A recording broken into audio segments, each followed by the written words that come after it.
నేను అంటున్నా ఇలా మేము హిందువులం అంటున్నారు. ఏం రాముడు మీకు చిన్నయ్యా? సీత మీకేమైనా చిన్న మారా? లేకపోతే రాముడి వంశంలో ఏమైనా పుట్టిందా మీరు? A few moments later.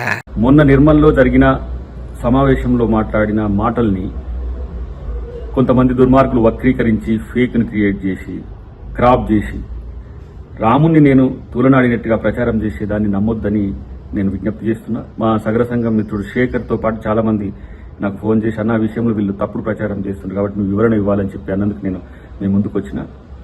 రాముడు అందరివారు, రాముడు బీజేపీ వాళ్ళకు మాత్రమే సొంతం కాదు.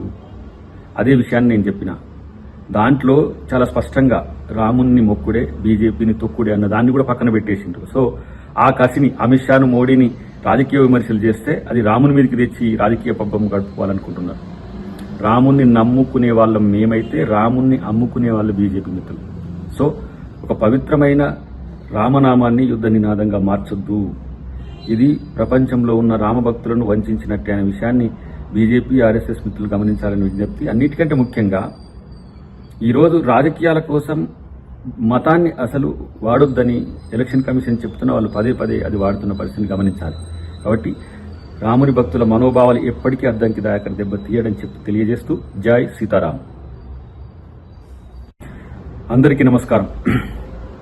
మొన్న నిర్మల్లో జరిగిన సమావేశంలో మాట్లాడిన మాటల్ని కొంతమంది దుర్మార్గులు వక్రీకరించి ఫేక్ను క్రియేట్ చేసి క్రాప్ చేసి రాముణ్ణి నేను తూలనాడినట్టుగా ప్రచారం చేసేదాన్ని నమ్మొద్దని నేను విజ్ఞప్తి చేస్తున్నా. మా సగర సంఘం మిత్రుడు శేఖర్తో పాటు చాలా మంది నాకు ఫోన్ చేసి అన్న విషయంలో వీళ్ళు తప్పుడు ప్రచారం చేస్తున్నారు కాబట్టి నువ్వు వివరణ ఇవ్వాలని చెప్పి అన్నందుకు నేను ముందుకు వచ్చిన.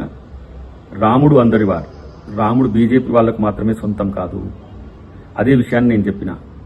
దాంట్లో చాలా స్పష్టంగా రాముణ్ణి మొక్కుడే బీజేపీని తొక్కుడే అన్న దాన్ని కూడా పక్కన పెట్టేసిండ్రు. సో ఆ కసిని అమిత్ షాను మోడీని రాజకీయ విమర్శలు చేస్తే అది రాముని మీదకి తెచ్చి రాజకీయ పబ్బం గడుపుకోవాలనుకుంటున్నారు. రాముణ్ణి నమ్ముకునే వాళ్ళం మేమైతే రాముణ్ణి అమ్ముకునే వాళ్ళు బీజేపీ మిత్రులు. సో ఒక పవిత్రమైన రామనామాన్ని యుద్ధ నినాదంగా మార్చొద్దు.